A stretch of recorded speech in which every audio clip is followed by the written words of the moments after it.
je suis Kimberley, vous regardez l'École des Grands, un espace dédié aux personnes qui souhaitent se créer une vie qui a du sens et en accord avec leurs valeurs. Dans cette chaîne, j'aborde des sujets tels qu'avoir une vision pour sa vie, s'organiser pour atteindre ses objectifs et surtout développer le bon mindset, le bon état d'esprit. Dans cette vidéo, je fais un retour sur mon mois de septembre. Donc, conformément au modèle et aux questions de l'agenda productivité, je vous mettrai un lien dans la description pour plus d'informations. Mais avant ça, j'aimerais passer avec vous en revue 3 raisons qui font que c'est bien, c'est une bonne chose de garder une trace de ses moments préférés. La première raison qui fait que c'est une bonne chose de garder une trace des bons moments, de ce qui nous fait plaisir, c'est parce que ça nous aide à apprécier la vie. On a tendance à se souvenir de tout ce qui va pas, de tout ce qui s'est pas bien passé dans une année, dans un mois.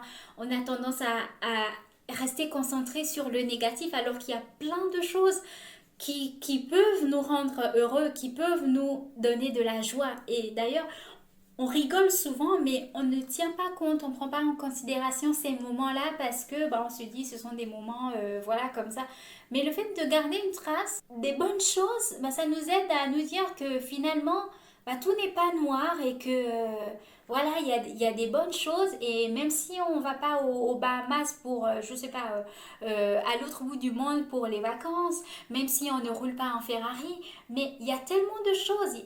On a des fous rires, on a des amis, on a de la famille et tellement de choses auxquelles on peut s'accrocher que ça sert à rien de noircir le tableau.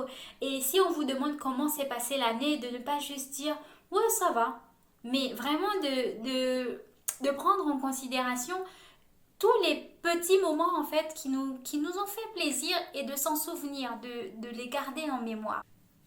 La deuxième raison pour laquelle, selon moi, c'est une bonne chose de garder une trace de ces bons moments, c'est que ça nous aide à faire face aux coups durs.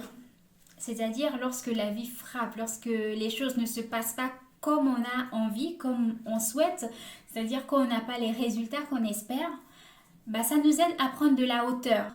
Ça nous aide à nous dire, ok, en ce moment, c'est pas terrible, mais bon, d'un autre côté, il y a telle ou telle autre chose, ou même si on ne le voit pas sur le moment, on se dit, allez, c'est juste une mauvaise passe, ça va aller, bientôt les choses seront mieux, seront meilleures.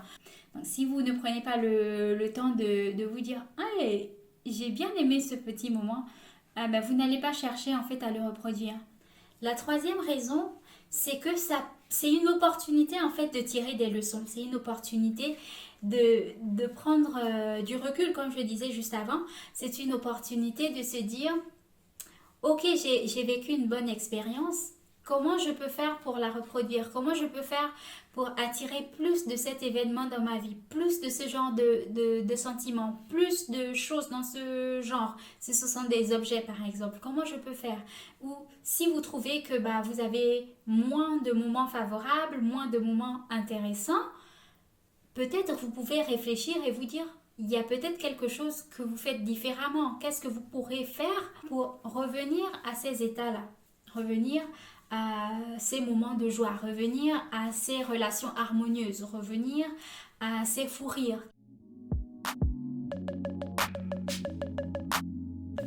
Place à mon meilleur du mois. Donc la section se divise en 3 parties.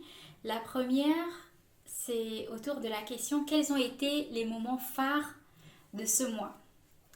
Le premier moment qui me vient à l'esprit, c'est un week-end. J'étais en week-end avec des amis au Havre et c'est un moment qui m'a fait beaucoup de bien parce que moi j'aime l'eau, j'aime la mer et j'aime bien être proche de la nature.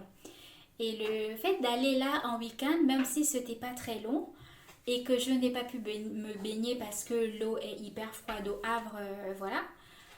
Et ça m'a fait plaisir de tremper les pieds dans l'eau, de profiter de la vue au-dessus des falaises d'Étretat. C'était vraiment un moment agréable qui m'a permis de me vider l'esprit et de revenir plus fraîche, de revenir avec plus d'énergie. Mon deuxième moment phare, c'est notre première victoire de championnat. Donc, je joue au foot en club, je fais du foot en club et le championnat féminin a commencé. Et notre premier match, on a joué et on a gagné. Donc c'est vraiment un moment que je garde en mémoire et qui m'a fait vraiment plaisir parce que comparé avec la saison dernière et notre début en tant qu'équipe, c'était pas terrible, mais là, vraiment, on voit l'évolution et c'est quelque chose qui m'a fait plaisir. Donc, j'ai beaucoup aimé ce moment. La deuxième section, c'est quels sont nos favoris, donc quels sont les objets qu'on a aimés. Et la première qui me vient à l'esprit, c'est un peu bizarre, mais c'est une poêle. C'est une poêle. C'est une poêle que j'ai eue à mon anniversaire. Et ça faisait longtemps que je disais que je devais m'acheter une poêle de cette taille, mais je suis jamais allée l'acheter. Et chaque fois que je voyais une, il y avait toujours un truc. Je sais pas pourquoi, mais je n'ai jamais acheté ça. Et quand on m'a demandé une wishlist pour mon anniversaire, je savais pas trop quoi mettre. Donc, dans les choses que j'ai mis dans ma wishlist, j'ai mis cette poêle. Et depuis, je n'arrête pas de l'utiliser. C'est vraiment un de mes favoris. C'est la première chose qui me vient à l'esprit. C'est la chose que j'ai le plus utilisée dans le mois de septembre. C'est une poêle. Voilà, c'est une poêle Tefal, induction. Bref, c'est une poêle. La troisième section, la troisième partie, c'est qu'est-ce que j'ai appris dans le mois de septembre. Dans le mois de septembre, oui, j'ai appris une chose. C'est qu'en fait, quand on a peur de faire quelque chose, il faut pas c'est pas une raison de s'arrêter et ne pas le faire. Au contraire, faut continuer, le faire quand même. On ne va pas mourir. Je sais, ça paraît un peu commun comme ça, mais en fait, on se rend pas compte. Il y a des choses qu'on sait, qu'on lit, qu'on entend dans des phrases de motivation, mais en fait, ils n'ont pas vraiment de sens pour nous. Alors que là, en fait, pour ça, et il se passe quelque chose. Voilà, le truc, c'est ça. C'est quelque chose qu'on sait, et il se passe quelque chose, et au final, cette chose qu'on sait, ça devient pour nous comme, j'ai envie de dire, un réma. Comment dire un réma? Une révélation, voilà. Une révélation, c'est-à-dire quelque chose qui nous donne de l'énergie, qui prend vie à l'intérieur de nous et qui change quelque chose.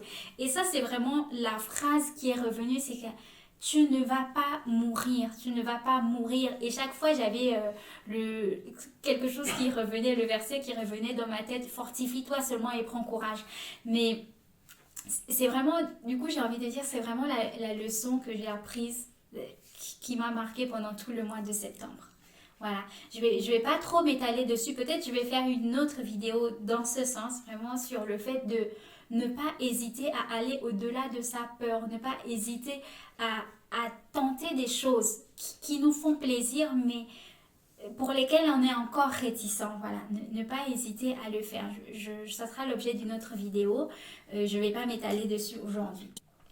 Si le fait de se créer une vie de façon intentionnelle, c'est un sujet qui t'intéresse, c'est quelque chose que tu souhaites développer, je t'invite vraiment à t'abonner à ma chaîne, à t'abonner à cette chaîne parce que prochainement, je vais aborder des questions qu'on peut se poser avant de décider de choisir un objectif, des questions qu'on peut se poser autour de nous, de nos valeurs, ce qu'on a vraiment envie de faire avant de fixer des objectifs, avant de choisir une direction dans sa vie.